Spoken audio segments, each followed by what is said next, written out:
Hi guys, I wanted to talk about something that happened to me recently, and I really don't know how to react to it because this is like the first time I'm losing a close friend. I lost my dad, and it's been 7 years now, but I don't know how I dealt with that grief. I guess I just kept praying, and somehow God just kept wrapping his hands of consolation around me. And that's the same prayer I'm praying for my friend's husband and her first son. I don't know how to react to the news. It's almost a week I heard it. First time I heard it, I wailed, I cried, and then I started denying it. Then, of course, I cannot call her, and it's now reality. It's true. I've lost my friend. I lost her and her baby in the process of delivering. She lost her life, and then the baby too. I don't know how to react to that. She was like, she was a very close friend in school.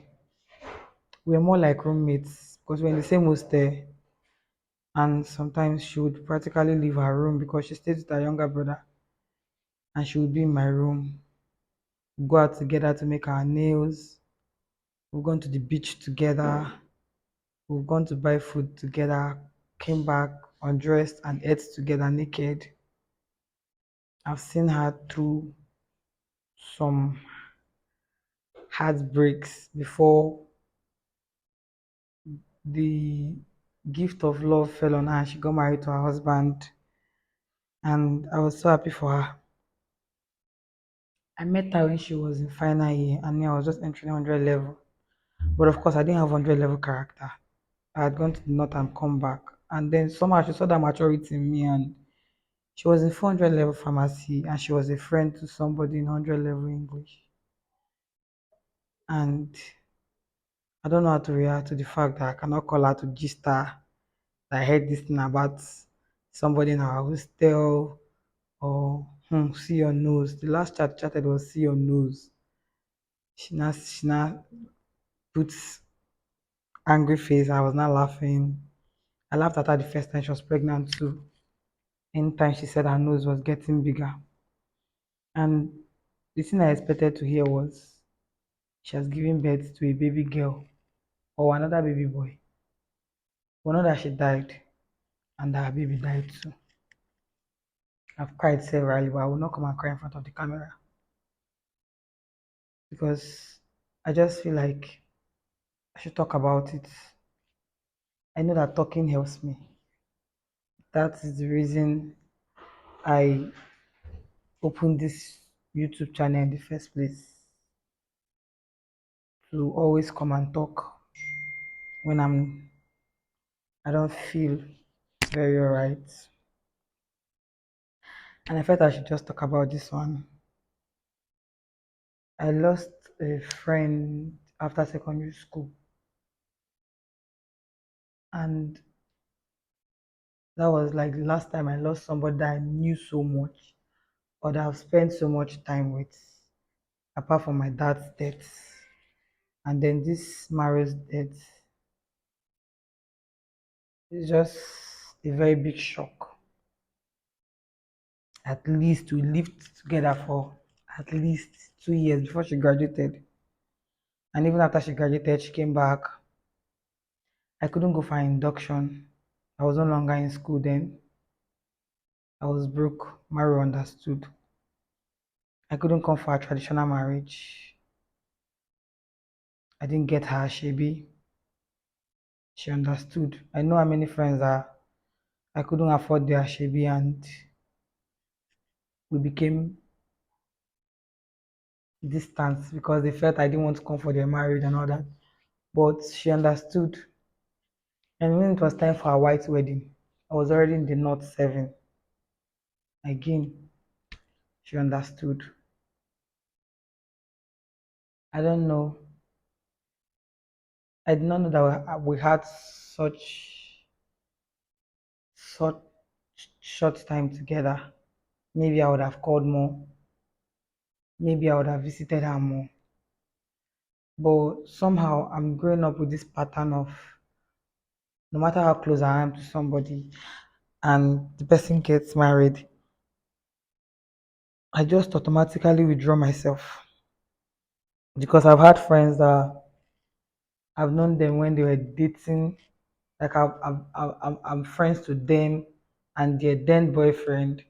And when it becomes a situation of a marriage situation, there's this energy. The energy just becomes very awkward, and I don't like being in that situation. So I just withdraw. I tell myself that I always call you on phone, but I don't have to be in your house. I don't have to be in your space. I don't have to be in the life of your family. I don't have to be in the life of your husband and children. And somehow, knowing fully well that I was still very close to her, I came back to Asaba after service, and it's almost 2 years or 2 years plus, and she stays in Asaba here too. And I've never gone to her house. The only time I saw her was before during the course of my service when I came for my sister's marriage that time, and I came to make my nails. She was one that introduced me to the person that I was making my nails from. So she just knew where I was, and she just gave birth to her first child then. She and her husband and her child drove to where I was making my nails. Her husband and child were in the car because the child was practically still a baby. She was still nursing. She came to see me and we greeted. The other time that we've come close to seeing was she drove past me somewhere and she told me that she sighted me or she would see my sisters in town. She would tell me that I saw Oge today. Oh, she knows my sisters, she knows my younger brother, she knows my mom. We were friends when my daddy died.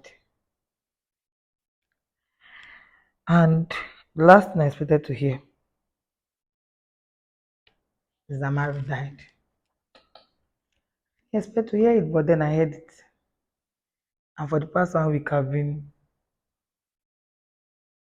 my emotions have been up and down. I don't understand how to say it. Fortunately for me, that day I heard it. I did not go to work. I know maybe I would have reacted somehow at work because at home I was shouting and crying, and my sisters were surprised. That was the first time they were seeing me like that. When I lost my dad, I was in school, so they did not know how. They don't know what my initial reaction was. This is the first time they are seeing me react to somebody's death like that.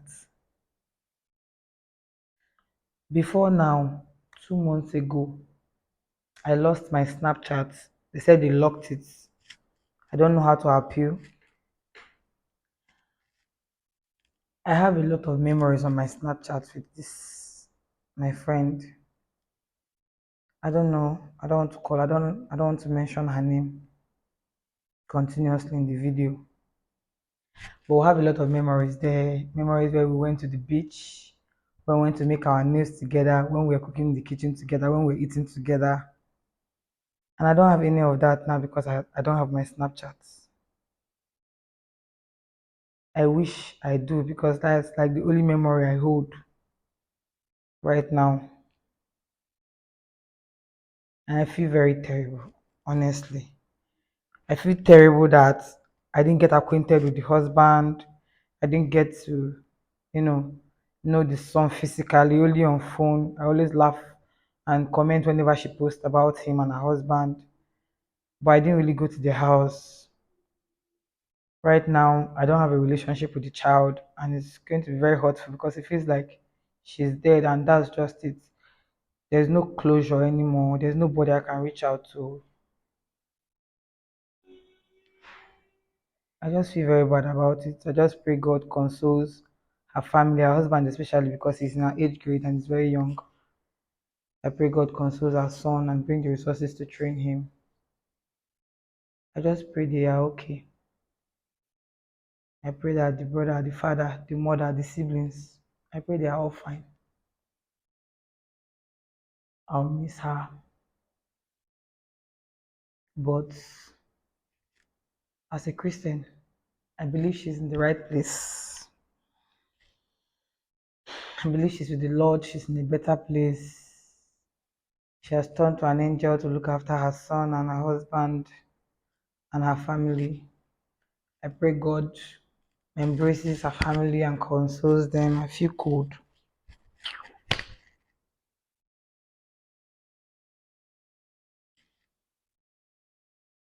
Rest in peace, Maru. She would have been the number one person to share my post. She would have commented and said something about what I posted. She would have told me to stop eating beans because I had ulcer and causes heartburn for me. She would have prescribed drugs for me to take for catarrh, headache, swollen feet. Last time we chatted, I went to one job at Onichubo and my legs were swollen and I put it on my status and she was telling me to elevate my leg, rest, have more bedtime, that's why and all those things.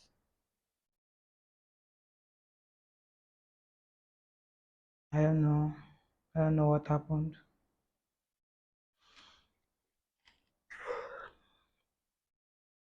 I pray you're really in a better place because you deserve it.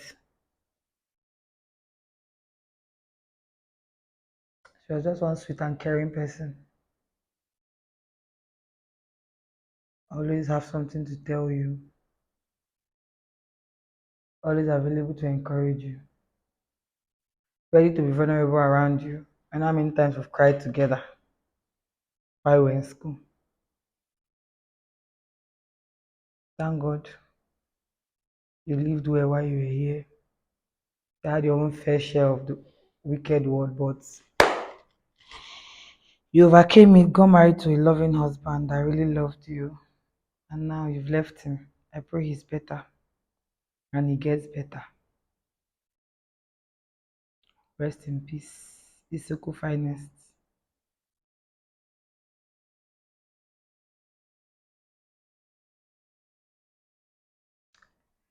Rest well.